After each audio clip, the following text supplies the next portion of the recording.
Ouch.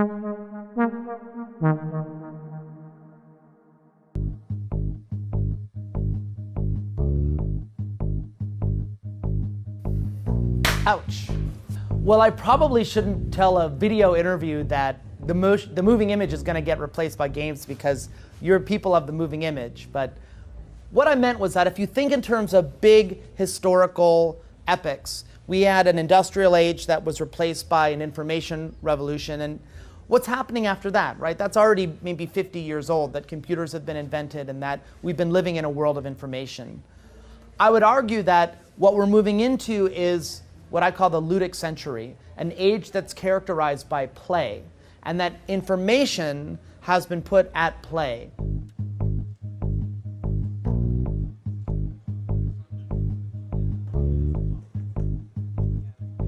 Why was I called the Lou Reed of games?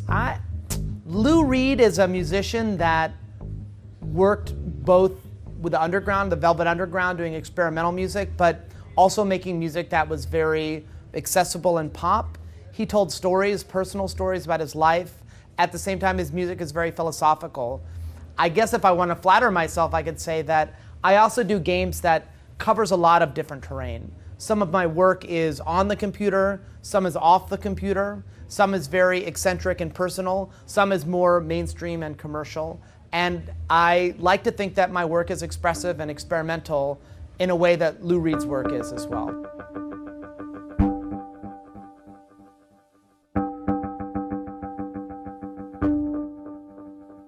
As a game designer, I'm always looking for games that challenge me in new ways, that present something that I've never seen before, whether that's on a level of storytelling and visual aesthetics, but especially on a level of gameplay.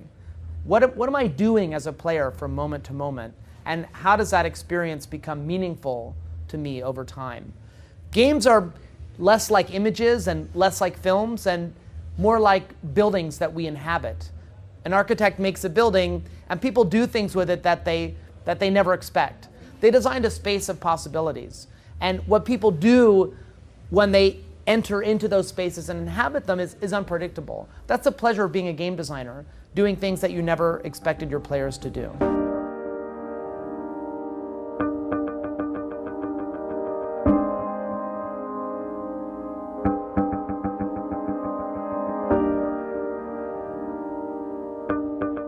One of my off-the-computer games was a collaboration with architect Nathalie Pozzi, and we have been doing a series of large-scale physical games. Recently, we premiered a new work called Starry Heavens at the Museum of Modern Art in New York City, and Starry Heavens was designed for their sculpture garden outside, and it was a series of steel discs on the ground connected by lines, and then it also had huge balloons that were several meters in diameter, filled with helium and lifted up. So big, huge weather balloons.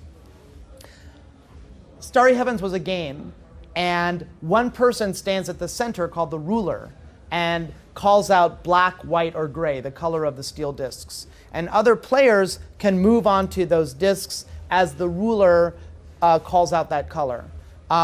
Now, the players are trying to make it to the center and overthrow the ruler, but they can only do that by banishing other players. When you surround another player, two people can put their hands on their shoulder, and they have to leave the game. And if you banish a few players, then you can make it to the middle and overthrow the ruler. Now, the ruler, meanwhile, is pulling down a large central balloon on a rope. So every time they call out a color, they're pulling the balloon down one notch. And that eventually gets very, very heavy. Their goal is to reach the starry heavens, to reach this balloon, but it almost never happens. We've made the game very, very hard. So there's a kind of absurdist political fable at the center of this game about a ruler who's more concerned with reaching heavens than trying to deal with the populace of citizens that are rising against and trying to overthrow the ruler.